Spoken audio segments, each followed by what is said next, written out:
A nova série do estúdio por trás de The Amazing Digital Circus, Gaslight District, ou em português, o Distrito dos Lampejos, veio agora recentemente e é uma das melhores animações desse ano. Eu chuto até dizer que é a melhor, pelo menos em termos de coisa indie, e também, cara, é muito bem feito. Se você não viu, já trouxe o react aqui no canal. E agora eu vou trazer pra vocês curiosidades, easter eggs e a história por trás desta animação. Por mais que seja um episódio piloto, tem muita coisa pra gente conversar, então vem aqui nesse vídeo que eu vou explicar tudo a respeito de Gaslight District. Muito obrigado, pessoas, deixa o gostei, se inscreve, ativa o sino, para vocês não perderem nada do que tá acontecendo aqui. São vídeos novos todos os dias, vocês não vão se arrepender. Tem muita coisa legal aqui no canal, tenho certeza que vocês vão curtir, então senta aí, fica confortável que eu vou te contar tudo a respeito de Gaslight District. A primeira coisa que você precisa saber é que a Glitch Productions está abraçando o projeto desta pessoa que está criando toda a parte, né, do enredo, a direção e também está ajudando na animação. No caso, quem é o dono por trás do Distrito dos Lampejos, né, a série, que melhor dizendo, é o Nick Zopko. Desculpa se eu falei o nome dele errado, mas ele é o principal cabeça por trás da ideia, né, de Gaslight District. Da mesma forma que a Goose Works é a artista por trás de The Amazing Digital Circus, aqui é esse cara. E ele é muito importante porque ele já participou em várias animações na internet, mas principalmente de Helluva Boss. No caso, ele e mais outros animadores deixaram a equipe da Vivisy Pop para fazer as suas próprias animações. E alguns deles agora estão trabalhando dentro da Glitch Productions. Por mais que tenha o selo da Glitch Productions, é no caso essa galera que tá fazendo, da mesma forma que em breve vai ter o Knights of Guinevere, que é a galera do Owl House que tá fazendo a série, mas ainda tem a parte da Glitch Productions ajudando, não só financeiramente, mas também com outros artistas, mão de obra, renderização dos episódios, enfim, uma grande produtora agora ajudando vários artistas independentes a fazer as suas séries. E agora, no dia 18 de abril, tivemos a estreia do piloto da série. Sim, pessoas, por mais que seja ainda um episódio à parte, ou pelo menos ali o primeiro episódio, melhor dizendo, da série, ainda é um piloto, não dá pra saber se vai continuar.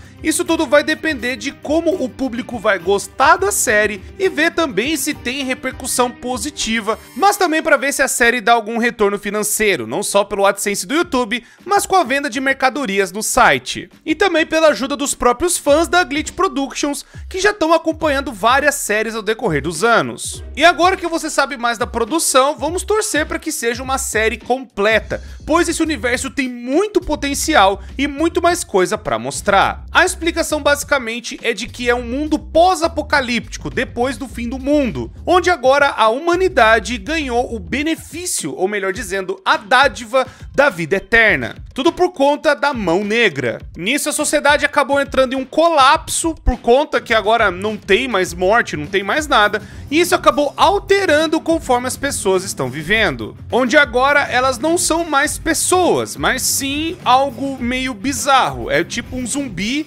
É tipo alguém ainda existindo, mas sempre que alguém tenta morrer ou fazer alguma coisa com que a pessoa morra, ela é trazida à vida por conta desse negócio da Mão Negra. Tanto que por conta desses vários milênios, pelo que dá a entender na série, agora a humanidade é chamada de putrefatos, por conta já de terem deixado a sua humanidade há muitos e muitos milênios atrás. Só que eles também são assombrados por conta de uma profecia, onde um humano nasceria de um ovo de anjo. E outro símbolo que também tem para saberem quem é este novo humano seria o seu sangue negro, porque todos os outros putrefatos têm seu sangue roxo, então logicamente eles são esses amaldiçoados, condenados a descamarem, a apodrecerem por anos e anos e anos, mas ainda assim vivendo eternamente. No caso, esse humano de sangue negro, nascido de um ovo de anjo, traria o fim à imortalidade aos apodrecidos, os putrefatos. Mas eles não querem que isso aconteça porque eles vão deixar de existir, e eles querem continuar vivendo por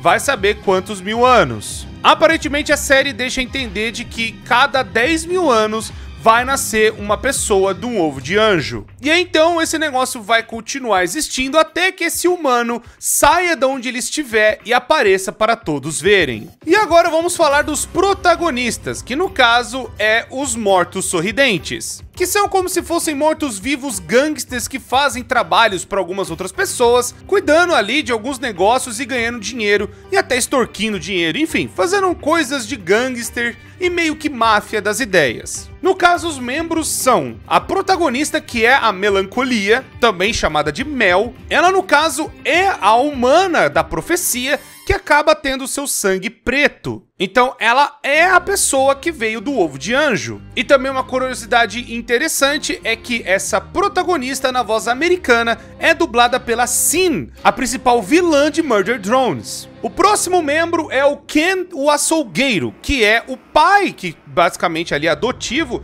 da Melancolia, e ele é o chefe principal dos mortos sorridentes. Não dá pra saber o porquê que ele é um açougueiro ou o que faz dele um açougueiro nesse mundo, mas eu tenho a teoria de que a função dele de ser açougueiro é justamente de coletar partes de outras pessoas, né, de outros putrefatos, pois ele mesmo dá a entender na série de que parece que as pessoas conseguem se rejuntar, pegar pedaços e partes de outras pessoas e colarem umas nas outras para que elas continuem, entre aspas, inteiras. Então pode ser que ele seja esse cara que faz comida, oferece comida para as pessoas ali, mas também pode ser que ele colete esses pedaços para os outros, já que ele sabe disso e tem até o braço meio diferente, sabe? Meio descamado ali também. O próximo membro da gangue é o Mud, que é irmão do Ken e é um excelente atirador. Ele, diferente do irmão, é mais malandro, mais sorrateiro, quer mais fazer trabalhos e ganhar uma grana. Diferente do Ken, que é estourado e que qualquer coisa ele tá ficando puto, o Mud já é mais tranquilo, já leva as coisas mais na boa. Ele tem um amigo chamado Josué, que vai fazer parte da guarda angelical, ou pelo menos da proteção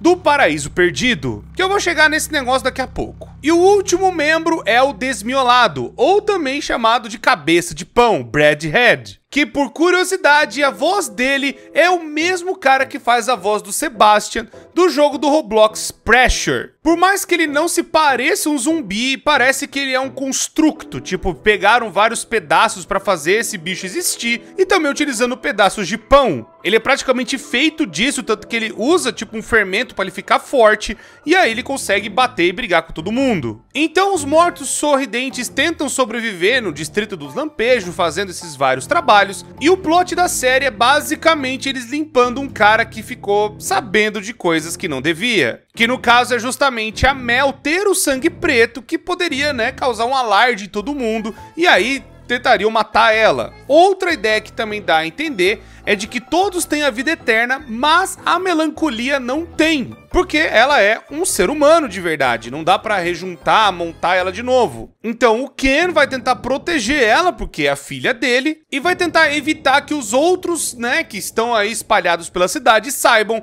que o tal humano da profecia já tá ali no meio deles. E aí eles estão atrás do Jack, que é um rato que ficou sabendo dessa história, porque a Mel tava vendo umas revistas aí meio, vamos por assim, erótica das ideias, e aí saiu sangue preto do nariz dela. É aí então que uma pessoa foi passando pra outra, a própria Mel foi falando também, né, coisa que não devia, e aí o pai dela acabou limpando todo mundo pra ninguém espalhar essa notícia de que já tem um ser humano no meio deles. Dos putrefatos, melhor dizendo. Aí acontece o seguinte, como então eles matam essas pessoas para evitar que falem? E aí eles têm a solução de cimentar. Pega a pessoa, amarra ela toda, sabe? Deixa ela completamente presa e joga ela no mar, fazendo com que ela vá e afunda, né, com o peso do cimento, e ela fica lá embaixo sem poder falar, mas ainda existindo. Ela não vai morrer nunca, mas ela vai, né, ficar quieta ali, ninguém vai saber o que aconteceu. Outra coisa interessante que eu tenho que falar pra vocês é que é o seguinte, no meio da série, se vocês perceberam, tem vários símbolos.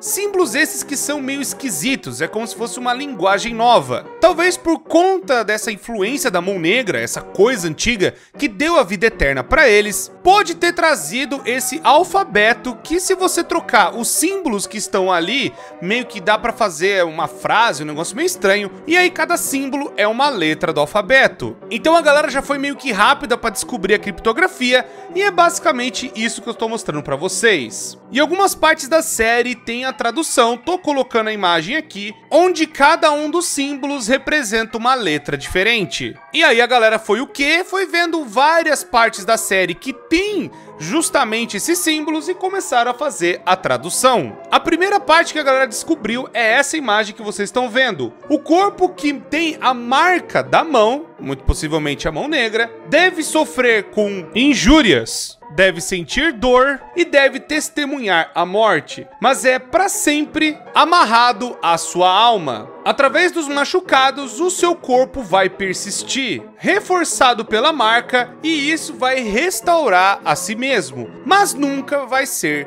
completo. Ou seja, já dando a entender que essa mão meio que tenta recuperar a vida também dessas pessoas, sempre trazendo elas de volta, que nós vimos que o cara toma um tiro na cabeça e o cara volta do nada, mas ele nunca vai ser inteiro de novo, ele perde partes nesse processo. O que também explicaria alguns outros seres que aparecem depois, que são como se fossem protetores. Principalmente alguns que são partes da virtude, onde um deles é a diligência. Diligência que vai aparecer depois mais pra frente da série, só uma curiosidade, Diligência é dublado pelo cara que faz a voz do Jax. Inclusive a galera tá até zoando que é o Michael Kovac, toda a série da Glitch Productions ele tá. E se você quer ter uma série de sucesso na internet, chama esse cara que a galera já viu que ele tem meio que o dedo de ouro. Toda a série que ele tá praticamente explode. E outra parte também da virtude que nós conhecemos nesse episódio é a temperança, que é meio que um doutor de um laboratório, que eu também vou explicar pra vocês. Eu tô explicando que existe essa corporação virtude que tá tomando conta justamente da fabricação de novos anjos e desses robôs meio,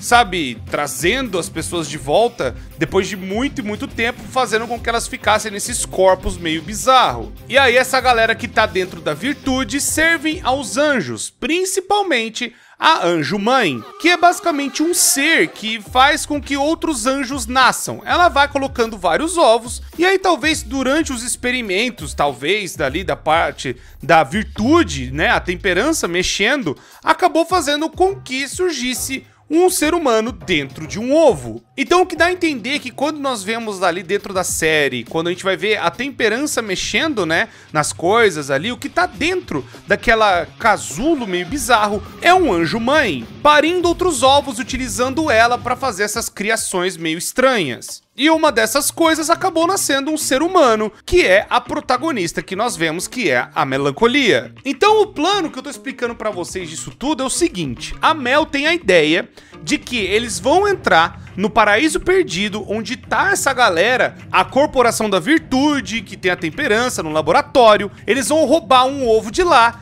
e aí eles vão fazer um sacrifício pra todo mundo ver, e vai parar essa história desse negócio de um ser humano voltar, aí vai acabar esse negócio de profecia, e também ninguém vai desconfiar de que a Mel é um ser humano, porque aí eles mataram o ser humano na frente de todo mundo e fim da história. Mas também tem outras partes com símbolos que eu tenho que explicar pra vocês. Tem uma outra parte falando que através da morte o selo vai ser acordado e vai ser vinculado na alma do corpo mais uma vez. O corpo que trazer a marca da mão vai se tornar uma tumba da sua própria alma para sempre e sempre. Mostrando justamente o que a mão faz, vai deixando a pessoa viva de novo, de novo, de novo, de novo, mesmo ela querendo morrer várias e várias vezes. Outras partes também tem morte não é real, minta, trapaceie e engane. E agora temos a revelação praticamente do porquê que é um mundo pós-apocalíptico e não tem mais nada. A população, e aí tem um QR Code que eu já vou chegar nesse QR Code daqui a pouquinho, mas o que está traduzido embaixo é o seguinte: o que sobrou desse mundo vive no Distrito dos Lampejos. A população é menos de 10 mil, ou seja, não tem mais nada na humanidade, não tem mais nada, não tem outro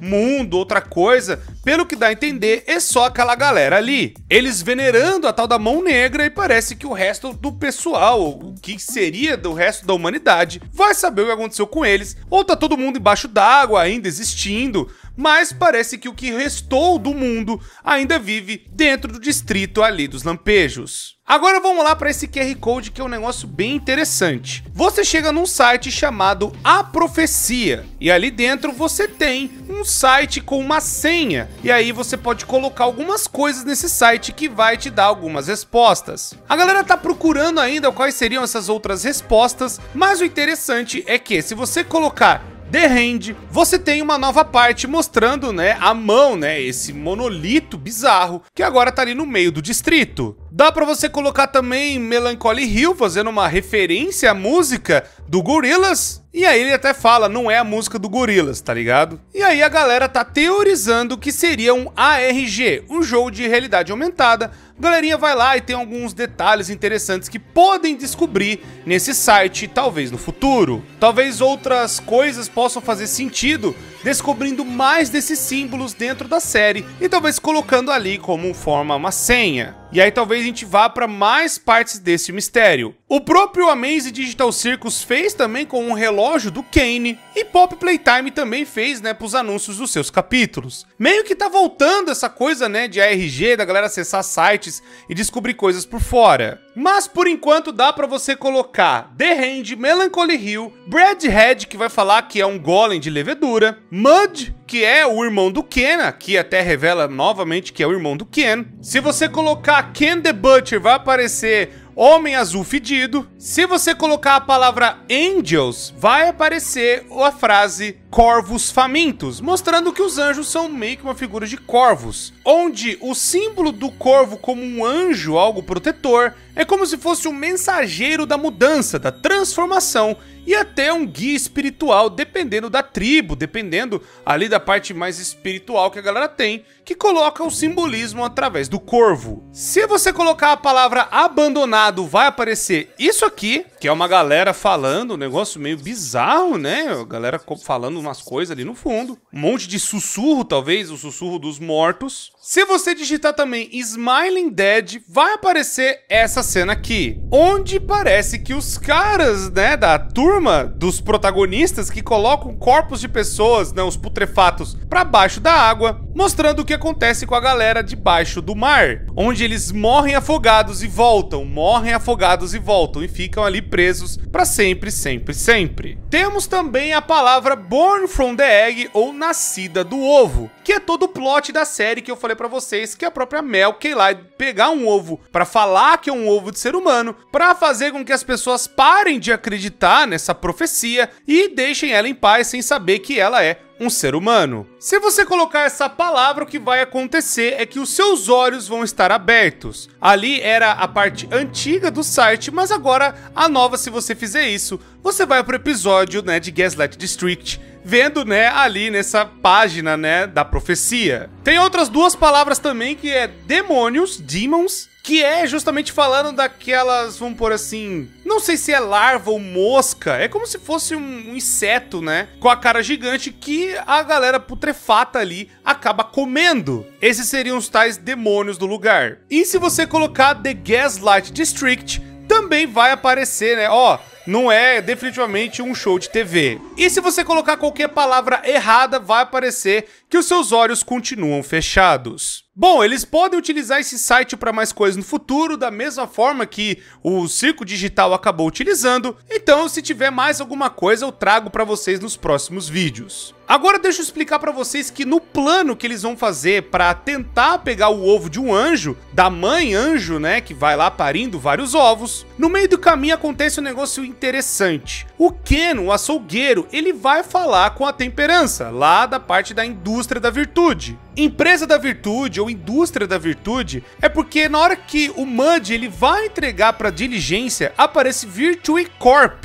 falando que é de uma corporação, falando que é como se fosse uma empresa ou alguém organizando essa parte da criação de anjos ou até de tentar fazer com que o ser humano nascesse de um ovo. Voltando agora aqui, só pra falar que esse termo é só mais do que tá na série, o Ken, ele decide fazer um desvio ali no laboratório da virtude, que tá a temperança. É muito importante essa parte porque não só o Ken acaba de queimar tudo o que estava acontecendo naquele laboratório, muito possivelmente para tentar fazer com que parassem a produção desse ovo, mas também para tentar parar com que a pessoa que estava ali mexendo, né, a temperança, é a pessoa que acabou fazendo a melancolia nascer. Agora, não se sabe como que o Ken acabou pegando a melancolia, não sabemos como que isso aconteceu, mas sabemos que ele acabou conversando com essa temperança, porque ela reconhece ele, falando, olha, para, não faz nada comigo não. E aí o Ken vai lá e arrebenta ela no meio. Talvez com medo de que descobrissem mais sobre quem é a sua filha, não sabe o que aconteceu, se alguém confiou, né, a temperança confiou pro Ken essa criança, não dá pra saber. Ou como o Ken acabou sequestrando ou pegou essa criança, a gente não tem noção. Mas sabemos que ela é, entre aspas, uma filha adotiva, que ela na verdade é filha de um anjo, porque ela nasceu de um ovo de anjo, meio misturado talvez com as partes dos putrefatos ou dos experimentos que a temperança estava fazendo. O que acontece é que até a Mel vai lá pra cima do ovo, né, subindo o Stairway to Heaven, a escadaria dos céus, achando que era uma, vamos por assim, uma corva velha que não tava mais nem conseguindo andar, pra vir esse bicho bizarro pra cima dela. Acontece uma treta, acontece várias tretas e ela até consegue pegar ali o ovo daquela mãe anjo. E vocês viram o que acontece no final, que dá o maior plot do negócio. Eles vão, conseguem resgatar esse ovo e vão e chamam todo mundo falando que, ó, a gente pegou o ovo de um ser humano, vamos acabar com ele pra gente poder continuar aqui no Distrito dos Lampejos por mais 10 mil anos. Mas o plano dá errado, porque na hora que eles vão sacrificar o ovo choca. E aí todo mundo agora vai pra cima deles, e aí, vixe, o negócio acaba com um dos maiores cliffhangers, o que vai acontecer, como é que vai ser o próximo episódio. Misericórdia, eu quero logo ver. Como eles vão se livrar dessa, como que eles vão sair desse negócio, como que o Ken conseguiu resgatar o T, a filha dele, né, ali na mão da temperança, e também como é que funciona mais a parte dessa Virtue Corp, né, a corporação da virtude, como que vem esses anjos, da onde vem até os próprios demônios, que seriam essas moscas, e também outros detalhes desse universo, de como que eles conseguem se reconstruir, como que eles, sabe, vem aquela galera lá embaixo, e parece até no final um anzol gigante tirando as pessoas de lá de baixo, né, os putrefatos que estão embaixo do rio, e como que o mundo ficou desse jeito meio bizarro. O Murder Drones, ele demorou uns tempo, né, pra explicar pra gente, e eu espero que o Gaslight District explique da mesma forma. Sabe, nos próximos episódios a gente tem o contexto todo. Uma coisa que a galera falou e que é meio bosta e eu tenho que pôr nesse vídeo, é a galera falando que agora o Digital Circus acabou. Sendo que não, gente, eles são uma produtora, eles vão fazer várias séries e vai ter ainda mais séries novas no futuro. A própria série do Knights of Guinevere, que vai mostrar mais coisas agora da galera do Owl House. E é claro que o Digital Circus tá ainda com a parte da produção pro 5º, 6º, 7º e 8º episódio. E tomara que a galera curta o Gaslight District e também mostre, né, que a Glitch também pode fazer outras produções que não seja só o Circo Digital. Ainda mais, quem sabe, né, vai vir aí uma segunda temporada de Murder Drones, por mais que eu ache impossível que vai acontecer, quem sabe, no futuro. E ainda tem as produções do SMG4, que faz bastante animação há muitos anos, e que agora profissionalizou e tá até abraçando outras produções independentes, fazendo um estúdio gigante, e também essa potência que a Glitch Productions tá vindo pra esse ano. O que vocês acharam da série? Isso é tudo que eu tinha que comentar. Tudo que eu podia falar da série, comenta aí que eu quero saber. Deixa o gostei, se inscreve, ativa o sino pra vocês não perderem nada do que tá acontecendo aqui. São vídeos novos todos os dias, vocês não vão se arrepender. Muito obrigado, pessoas, eu me despeço de vocês e até a próxima.